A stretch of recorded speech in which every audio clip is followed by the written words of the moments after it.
आज का हमारा टॉपिक है ट्रांसफॉर्मेशन। ट्रांसफॉर्मेशन की परिभाषा की अगर बात करें हम परिभाषा की, तो परिभाषा की हिंदी वाक्य में बिना परिवर्तन किए हुए, हिंदी वाक्य में बिना वाक्य के हिंदी अर्थ में बिना परिवर्तन किए हुए, मतलब बिना परिवर्तन किए हुए बदलाव करना ट्रांसफॉर्मेशन कहलाता है। ये ट्रांसफॉर्मेशन की परिभाषा थी। इसमें एडवर्ब टू को हटाना हमारा पहला रूल है, जिसे हम पढ़ेंगे। रूल नंबर फर्स्ट कि एडवर्ब टू को हटाना। कैसे हटाते हैं? इसका अर्थ होता है बियॉन्ड द प्रॉपर लिमिट, जिसकी हिंदी होती है उचित सीमा से अधिक।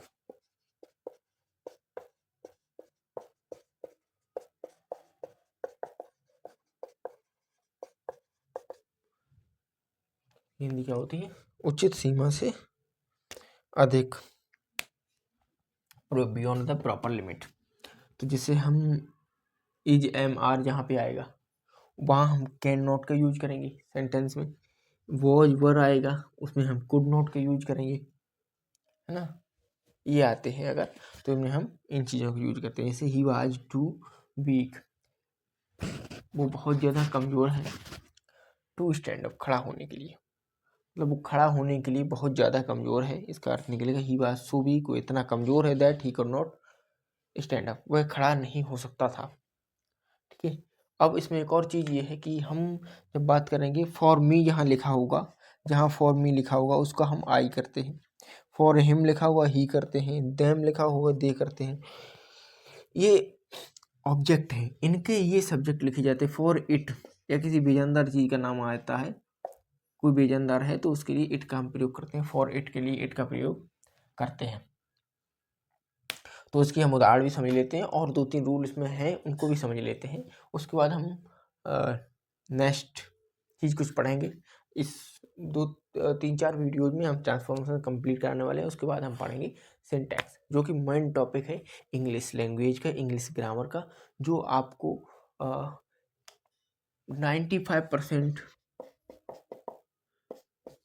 क्वेश्चन इसी से पूछे जाते हैं।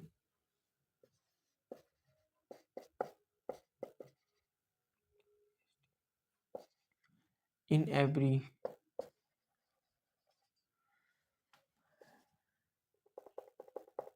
कॉम्पिटिटिव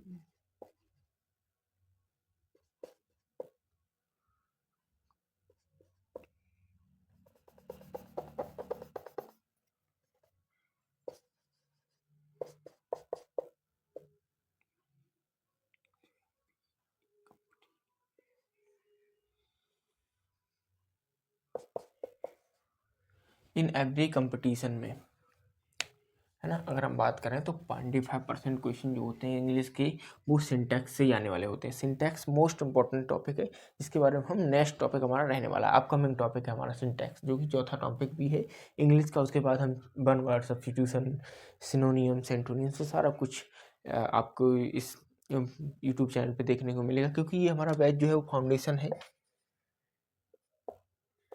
इसको हम इंग्लिश फाउंडेशन के रूप में चलाने वाले हैं, और हम ट्राई करेंगे, हम कोशिश करेंगे कि और भी सब्जेक्ट हम इस पर फाउंडेशन के रूप में ला सकें।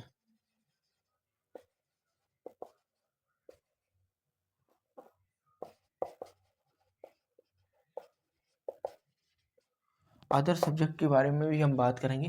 पहले हम इंग्लिश का फाउंडेशन बैच कंप्लीट कराने वाले हैं, उसके साथ ही हम और भी सब्जेक्ट लाने वाले हैं जो आपके कॉम्पिटिटिव एग्जाम्स में आने वाले सिलेबस में, जो भी सिलेबस आता है उसके अनुसार हमारे सारे फाउंडेशन बैच क्लियर होंगे इस चैनल पे। तो चैनल को सब्सक्राइब जरूर करिएगा, और ये आप स्क्रीनशॉट ले सकते हैं। उसके बाद हम प्रॉपरली नेक्स्ट रूल की तरफ चलते हैं। थोड़े बहुत एक दो एग्जाम्पल भी लिखा देंगे, लेकिन उसके बाद हम नेक्स्ट रूल की तरफ चलते हैं। मोस्टली एग्जाम्पल लिखाते नहीं, एक्सरसाइज नहीं कराते। एक्सरसाइज अपनी कुछ बुक से करिए, खुद बुक से करिए, क्योंकि अगर एक्सरसाइज कराने जाएंगे तो वीडियो हो जाएगा लंबा।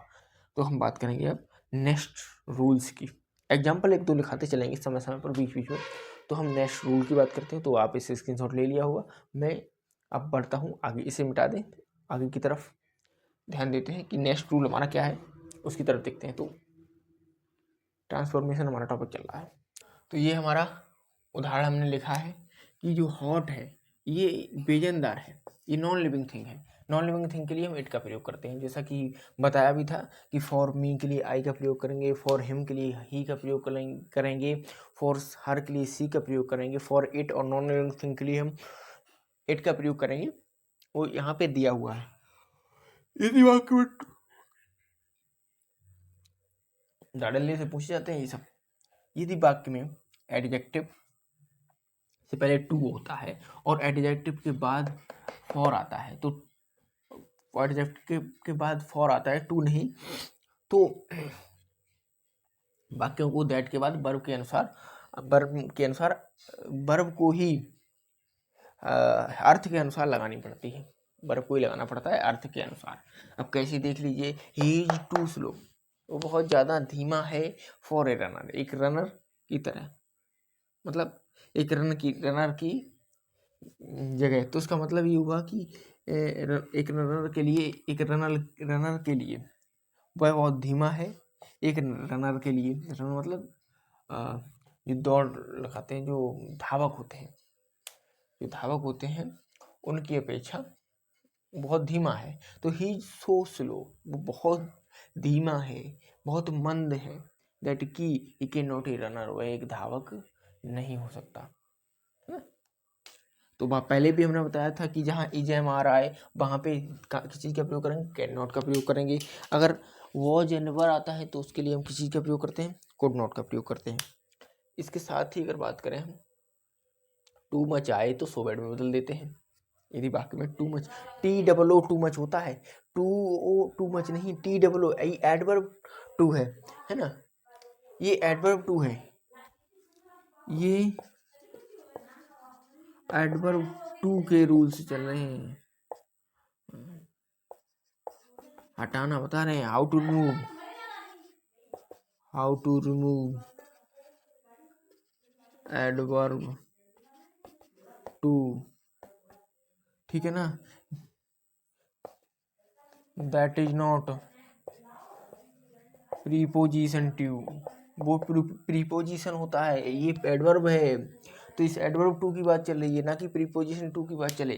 तो यहाँ इस एडवर्ब टू के इट इज टू मच मतलब फॉर मी, ये मेरे लिए बहुत ज़्यादा है, मतलब ये टू मच जो है ये एडवर्ब है, यहाँ एडवर्ब को हटाने की बात चल रही है, ना कि प्रीपोजिशन को। तो TO2 वो प्रीपोजिशन होता है, ये TOO ये एडवर्ब है।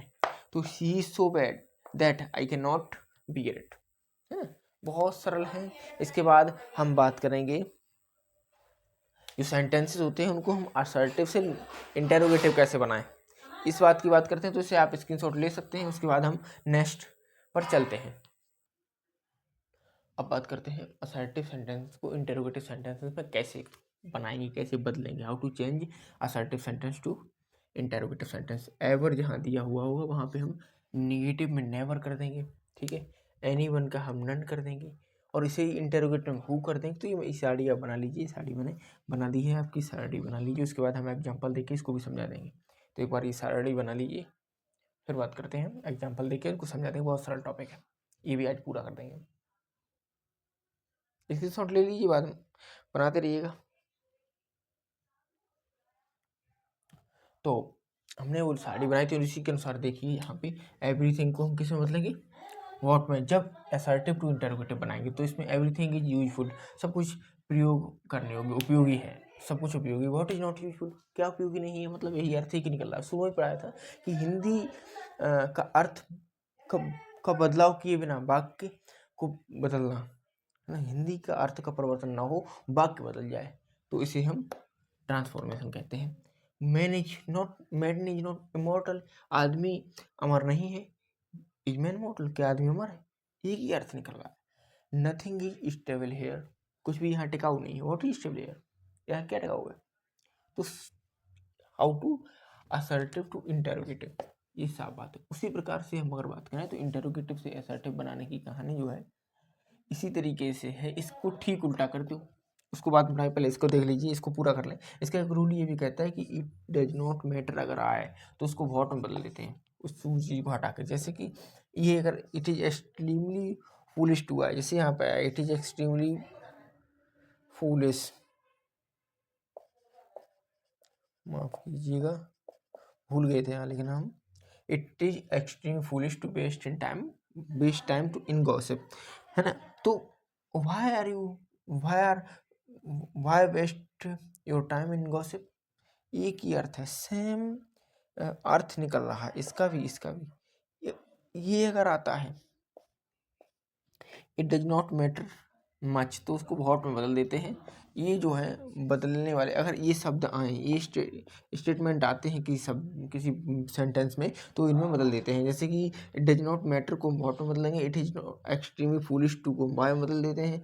वैसा कि इसमें बदला भी गया है। इस पूरे को उठा करके यहाँ से लेकर के यहाँ तक, इसको हम केवल भाई में ही बदल देते हैं। इसके बाद हम बात करें it does not matter much को, अगर हम आए तो उसको हम बहुत में बदल देते हैं। किसी प्रकार से जैसे कि असर्टिव टू इंटरोगेटिव, वैसे इंटरोगेटिव टू असर्टिव भी है। इसके ठीक उल्टे हैं, जैसे कि can I ever win the first prize, क्या मैं कभी पहला पुरस्कार जीत सकता हूँ, तो कहा can never win the prize, मैं कभी पहला पुरस्कार नहीं जीत सकता हूँ। इज लव नॉट ब्लाइंड, क्या प्यार अंधा नहीं है, लव इज ब्लाइंड, प्यार अंधा है। Who does know Mahatma Gandhi? Who does know Mahatma Gandhi? Who does not know Mahatma Gandhi? तो एवरीवन नोज महात्मा गांधी। इसके चक्कर ना पड़ जाना, ये लव इज ब्लाइंड के चक्कर में ना पड़ जाना, क्योंकि सब बेकार चीज़ें होती हैं। पढ़ाई पे ध्यान दो, लव बेकार की चीज़ें हैं, वो सब बाद में मिलती रहती हैं, है ना। अगर आप बन जाएंगे तो फिर लव भी आता है, लव कुछ नहीं होता दुनिया में, बेकार की चीज़ें हैं। तो बेहतर है ये कि अपने आप को बिल्डअप करिए, खुद पे काम करिए, बहुत ज़रूरी है अपने आप को बनाना। अगर खुद कहीं रहोगे, कुछ बेहतर करोगे। हर आदमी बेहतरी की तलाश में है, आप भी रहिए। ऐसा बिल्कुल नहीं है कि किसी के लिए लॉयल बने रहो, कुछ नहीं होता लॉयल्टी से, सब बकवास की बात है। बेहतर ये है, हाँ, किसी के साथ बेईमानी मत करिए, लॉयल रहिए, लेकिन उसके साथ जो तुम्हारे साथ भी है, लॉयल्टी के साथ वो भी ध्यान रखिए कि सबसे पहले लॉयल अपने प्रति रहिए, है ना। Be loyal with own self. अगर आप खुद के प्रति लॉयल नहीं रहेंगे तो कोई आपके प्रति लॉयल नहीं रहेगा। खुद के लिए बहुत अच्छा होना बहुत अच्छा है, किसी दूसरे के लिए बहुत अच्छा होना कई बार खराब भी हो जाता है। तो अपने लिए बहुत अच्छे रहिए, सबसे पहली बात ये है।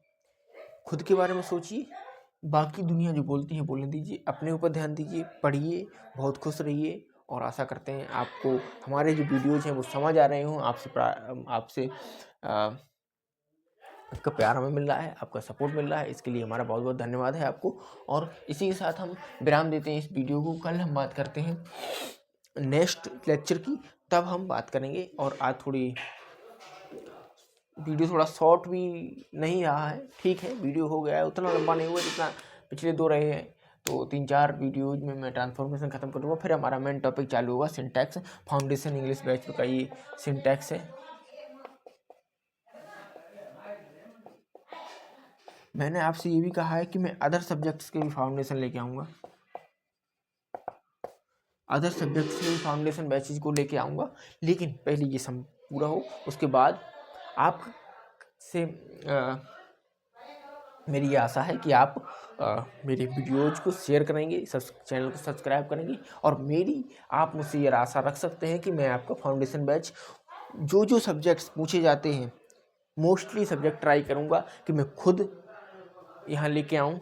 और आपको इस चैनल पर सारे सब्जेक्ट मैं कोशिश करूँगा, मोस्टली सब्जेक्ट आपको इस चैनल के माध्यम से फाउंडेशन बैच के रूप में मिले।